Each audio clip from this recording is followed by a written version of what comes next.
삼국시대 한반도의 패권을 두고 고구려 신라와 어깨를 나란히 하던 백제. 여러분은 백제의 위치에 대해서 이야기한다면 한반도에서 어느 지역이 떠오르시나요? 아마도 학창시절 봤던 삼국시대의 지도를 생각하면 막연하게 충청도와 전라도를 떠올리게 될 텐데요. 실제로 유네스코 세계문화유산으로 인정받은 백제의 유적들이 지금의 공주, 부역, 익산에 위치한 것을 보면 이는 당연한 상식으로 여겨집니다. 그런데 약 700여 년간 존속했던 백제의 역사 중 무려 500여 년의 시간 동안 백제가 서울에 도읍을 하고 있었다는 점 알고 계셨나요? 오늘은 한성백제라 불리며 최전성기를 맞이했던 백제의 500년 역사를 알아보기 위해 서울시 송파구로 향합니다.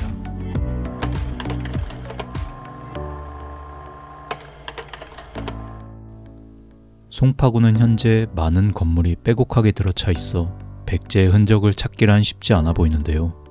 이 건물들 사이에서도 가장 높은 곳에 오르면 뭐라도 보이지 않을까 싶어서 달려간 대한민국 최고의 마천루, 잠실의 롯데월드타워입니다. 방문객을 환영하는 화려한 조명들을 지나 엘리베이터를 타고 순식간에 롯데타워에 오르면 송파구 일대는 물론이고 서울의 저 멀리까지도 한눈에 훤하게 보입니다. 조금은 벅찬 마음으로 전망대에 들어서면 가장 먼저 롯데타워 바로 눈앞에 있는 석촌호수가 내려다 보이는데요. 여러분, 10년이면 강산이 바뀐다는 표현을 들어보셨을 겁니다. 10년만 지나도 강산이 바뀐다는 말인데 백제 멸망 후 1000년이 훨씬 지나버린 지금은 얼마나 많은 모습이 변화 있을까요? 이는 100년 전 잠실 일대의 모습만 봐도 알 수 있는데요.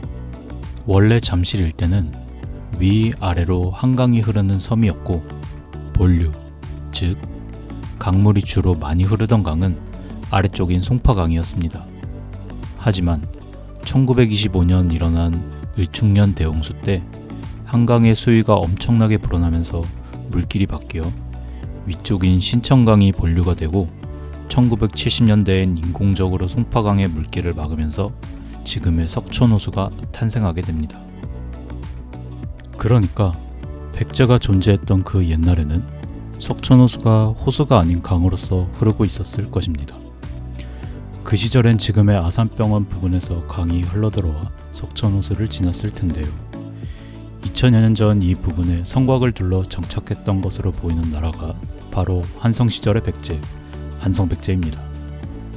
롯데타워의 전망대에서 동북쪽 방향으로 이동하여 내려다보면 우리에겐 올림픽공원으로 더 익숙한 몽촌토성과 풍납동 부근에 건물들이 가득 들어찬 풍납토성이 보이니 백제가 500여 년간 도읍으로 삼았다고 여겨지는 위례성으로 강력하게 추정되는 곳입니다.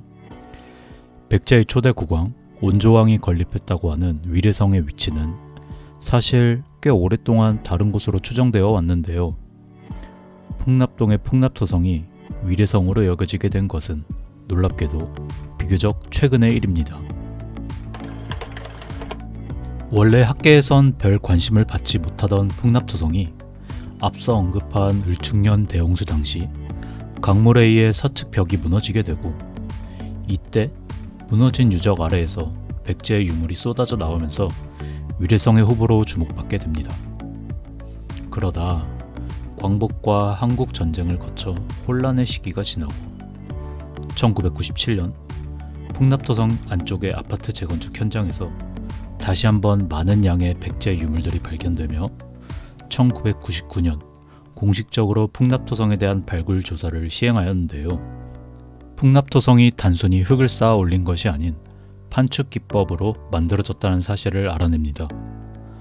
판축 기법은 판에다 흙을 붓고 다지기를 계속 반복하면서 한층 한층 정성스럽게 쌓아 올리는 기술로 적지 않은 노동력이 들어가는데요. 전체 길이가 약 3.7km였을 것으로 추정되는 풍납토성 일대가 이러한 수고를 들이면서까지 만든 것이라고 하니 얼마나 막대한 노동력이 들어갔을지 짐작하게 됩니다. 백날 들어봐야 직접 보는 것만 못하겠죠. 그 규모를 가늠하기 위해 직접 풍납토성으로 가봅니다. 풍납토성은 풍납동 일대를 둘러싸고 있는 성곽으로 흙으로 만들었기 때문에 토성이라고 부릅니다. 원래 총 길이는 3.7km로 추정되지만 현재 남아있는 성곽의 길이는 2.1km 정도뿐이며 이미 내부에는 많은 건물들이 들어선 상태입니다. 오늘 둘러볼 풍납토성의 중요 포인트는 총 5군데로 가장 먼저 만나볼 토성의 동북측과 토성의 가운데에 위치한 경당지구, 경당지구와 가까이에 있는 풍납백제문화공원, 아직까지 길고 웅장한 모습이 남아있는 동성벽, 그리고 마지막으로 남쪽에 위치한 전망대입니다. 풍납토성으로 가기 위해 5호선, 8호선 환승 구간인 천호역에서 내린 뒤 10번 출구 방향으로 나가면 토성의 동북측 끝에 다다르게 됩니다. 풍납이라는 말은 바람들이라는 풍납동의 옛 마을 이름을 한자로 표기한 것인데 그래서인지 풍차와 바람개비를 가져다 놓은 것을 볼 수 있습니다. 바람개비를 따라 앞으로 걸어가면 울타리 너머로 토성이 나란히 이어지는 것을 볼 수 있고 코너를 돌아 토성 안쪽에서 바라보면 바깥보다 더 가까이서 구경할 수 있어 그 규모가 더 자세히 보이는데 지금 우리가 보는 모습은 원래 규모보다 줄어든 모습으로 비바람에 깎이고 땅에 잠긴 부분까지 합치면 원래 너비는 43m, 높이는 11m 규모의 토성이었을 것으로 추정된다고 합니다. 원래 토성의 크기는 올림픽공원에 있는 한성백제 박물관에 실제 추정 크기로 복원해 놓았으니 기회가 된다면 나중에 꼭 구경해 보시기 바랍니다. 그렇게 풍납토성의 안쪽으로 점점 깊숙이 들어가는데 한여름에 촬영을 진행했던 터라 날씨가 워낙 더워 카페인도 충전할 겸 근처의 작은 카페에 잠시 들렸습니다. 시원한 아이스 아메리카노와 함께 충분한 휴식을 취하고 난 뒤 다시 길을 떠나봅니다. 카페를 떠나 이번엔 풍납토성의 중심부로 향하는데요. 길을 걷다 보니 우측에 공원이 하나 보입니다. 경당지구라고 불리는 이곳은 풍납토성에서 굉장히 중요한 시설인데요. 위치상 토성의 중앙에 가깝게 자리 잡은 데다 발굴된 여러 진귀한 유물을 보아 아마도 왕궁의 근처가 아닐까 추측되는 곳입니다. 아직 풍납토성 내 왕궁의 위치가 정확히 파악되지 않았기에 현재로서는 매우 강력한 후보지이죠.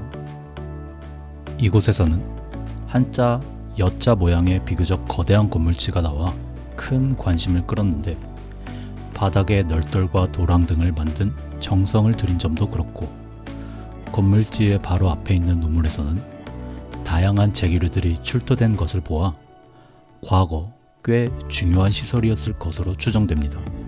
지금 이 우물의 위치엔 우물의 모습을 본뜬 식수대가 자리 잡고 있네요. 삼국사기에 따르면 원조왕은 백제 건립 후 자신들의 시조로 모시는 동명왕의 묘를 만들어 제사를 여러 번 지냈다고 하는데 한성백제 박물관에서는 이러한 사료들을 바탕으로 경당지구와 동명왕 재단의 연관성을 조심스럽게 추측하고 있습니다. 이번엔 경당지구의 서쪽 방향으로 조금 걸어가다 보니 경당지구보다 2~3배 더 넓어 보이는 잘 조성된 공원이 나타나는데 이곳은 풍납백제문화공원이라는 곳으로 여러 건물토와 십자형 도로 그리고 토성의 내성벽 등 많은 유적이 발굴된 장소입니다. 풍납백제문화공원은 특히 백제의 주거 형태를 잘 살펴볼 수 있는 곳으로 삼국시대 초기 주거 양식인 수열 주거지가 이 부근에서만 약 80여 개가 발견됐다고 합니다. 또한 백제의 일반적인 살림집을 복원한 모형이 있어 당시 한성시기 백제의 주택 모습을 살펴볼 수가 있었는데요. 한 가지 흥미로운 점은 이 살림집 유구에서 한국 온돌 형태의 기원인 부뚜막이 발견되었다고 하네요. 그리고 이러한 유적들 사이에서 가장 주목할 점이 바로 공원 끝자락에 있는 잘 정비된 동서, 남북 방향의 도로 6구입니다. 십자 방향으로 교차되어 있는 이곳의 도로는 동, 서와 남, 북 방향의 도로가 각각 다른 형태로 발견이 되었는데 동서 방향의 도로는 판석이 깔린, 남북 방향의 도로는 잔자갈이 깔린 도로였습니다. 단순하게 통행과 배수를 위해 남북도로는 잔자갈이 깔린 것으로 추정되는 반면 동서도로는 정성스럽게 판석을 깔아둔 흔적이 있어 수레나 마차 등 수송의 편의성을 제공한 것으로 추측됩니다. 실제로 동서도로는 토성 내 밀집된 저장 창고를 지나기에 수송과 관련하여 중요한 시설이었을 것으로 보이는데 도로가 동쪽으로는 경당지구, 서쪽으로는 한강을 향하고 있어 한강과 궁궐 시설을 잇는 국가적 차원의 도로였을 것으로 추정됩니다. 그렇기에 도로가 포함된 이곳의 공원 부지는 지도를 봤을 때 풍납토성 내부에서 지정학적으로 상당히 중요한 자리에 위치하고 있는데 이를 증명하듯 공원의 서남측 모서리에선 토성 안에 또 다른 성벽인 내성벽의 흔적이 발견되기도 하였습니다. 이 내성벽은 풍납토성의 서쪽 물류에서 이어져 있을 것으로 예상되는데요. 안내판에서 설명하기론 한강에서 들어오는 물자와 인원들을 관리, 감독하는 주요한 시설이 있었을 가능성이 높다고 합니다. 이 내성벽 언덕에 올라 주변을 둘러보면 공원의 모습이 한눈에 들어옵니다. 내성벽 위에서 한참을 둘러보다 문득 그 옛날 풍납토성에서 바라보는 한강은 어떤 분위기였을까 싶어 언덕을 내려가 이번에는 한강 방향으로 향했습니다. 풍납토성에서 한강으로 가려고 하면 지금은 높게 쌓아올린 올림픽대로가 길을 막고 있는데 이 풍납백제 문화공원 인근에서 이어진 굴다리를 통해 한강변으로 쉽게 나아갈 수 있습니다. 굴다리로 올림픽대로를 통과하면 눈앞에 넓은 한강의 전경이 펼쳐지는데 아쉽게도 따로 조성해둔 것은 없고 산책로만이 조성되어 있습니다. 그래도 한때 이곳에서 많은 배가 드나들면서 강성했을 백제의 모습을 상상하며 주변을 찬찬히 둘러봅니다. 한강 둔치를 다 둘러보고 난 후 지나왔던 굴다리 밑을 다시 통과하여 풍납백제 문화공원 옆길을 따라 풍납토성의 동성벽으로 발걸음을 옮깁니다. 공원에서 정겨운 상가들의 풍경을 따라 포장길로 쭉 발걸음을 이어나가다 보면 금방 풍납토성의 동성벽에 다다르게 되는데요.